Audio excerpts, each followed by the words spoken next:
Good morning, most wonderful teachers. Welcome back to Lesson Gems. My name is Brother Lammers. We're going to be covering the lesson today for Friday, March the 1st, or the lesson in your seminary teacher curriculum that is labeled Doctrinal Mastery Review Number 4. Now, with the review lessons, I understand that they can be repetitive or even redundant, and your students may even give you the eye roll and be like, oh. So let's approach today's lesson as a way to practice doctrine or to practice repetition. Let me show you how I'm going to go through this with the intent thereof. I like the activities, and so I'm not going to go through many of the activities. I want to show you how I'm going to introduce this to my students. Here's how I'm going to start, and I'll invite you to modify anything that you find advantageous to your cause here. So I'm going to talk with them, and I'm going to have this question specifically right up on the board. What is or who is their go-to in a moment of unknown or a moment of crisis? They want us to talk about these moments of unknown and what we're going to go to and having a scripture in mind. But let's build on this first so that they can have confidence going into the practice applications that we'll get into in this lesson.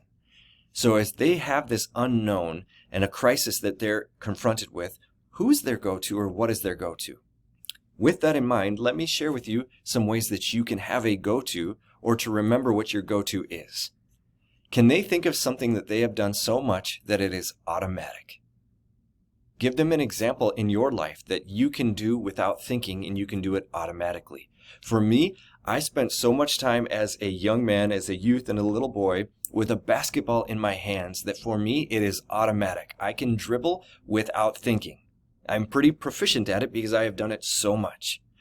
My little boys, when they started, I have 3 of them, when they started playing basketball, they came home and they said, "Dad, I know how to dribble." And they would show me and they'd slap it and the ball would go everywhere. And they really didn't. They knew what dribbling was, but they didn't know how to dribble. So I'd take the ball from them and I would show them I could dribble and I'd go between the legs and I'd start to show off a little bit. And then I would even go this far and I would say, "Daxton, my oldest, try to take the ball from me." And I wouldn't let him take it. And then I'd be like, "Daxton." And I'd close my eyes and I would dribble and he still couldn't take it from me. And I was like, okay, why can I do this?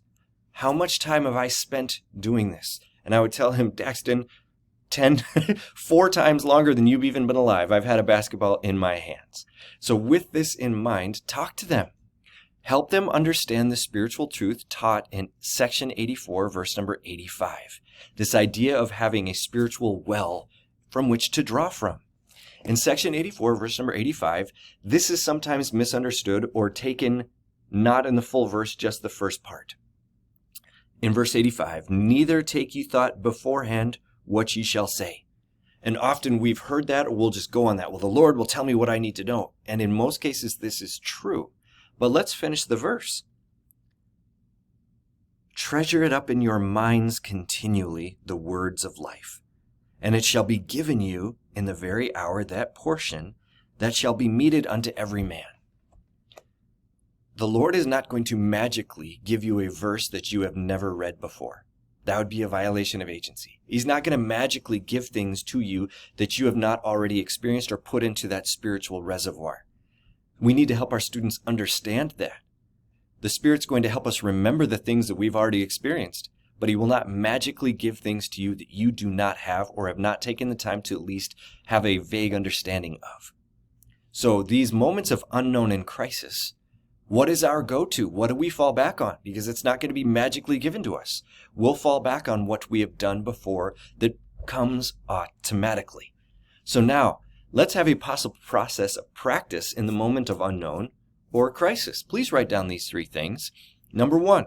Remember what you already know about him, and we'll practice that. 2, go to where he is. We'll practice that. And 3, act in faith, and let's practice that. So let's practice first. Let's remember what we already know about him in that moment of unknown or crisis. So let's practice it. Brothers and sisters, if somebody asks you to describe Jesus Christ in one word, what would that word be? You have 30 seconds. Write it down. Invite them to write down that one word. Now let's help them practice that one word in remembering what they already know about him in a moment of unknown or crisis.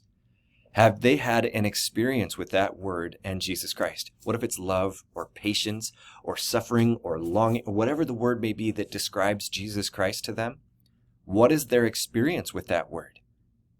Because if it's the one word that comes to their mind, they've probably had an experience with with Jesus Christ and that word, if they're giving you some effort this morning.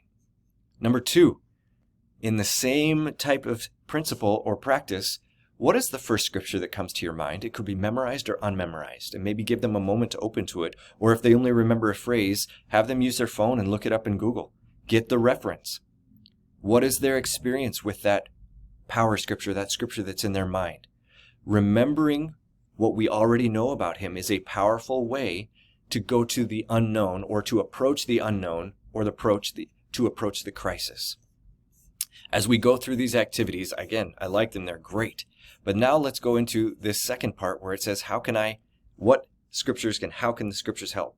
This is how I can go to where he is. The scriptures are where Jesus Christ is, and I can go to him. And then lastly, let's act in faith or apply these things in the activities that are associated with it.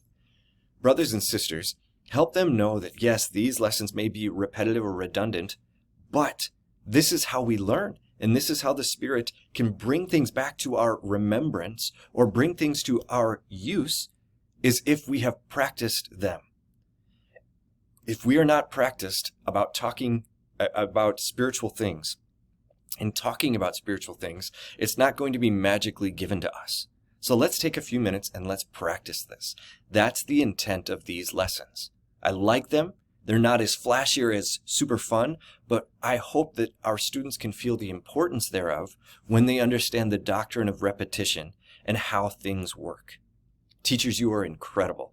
I invite you to please help your students understand that the Lord wants us to practice and to repeat so that it becomes automatic.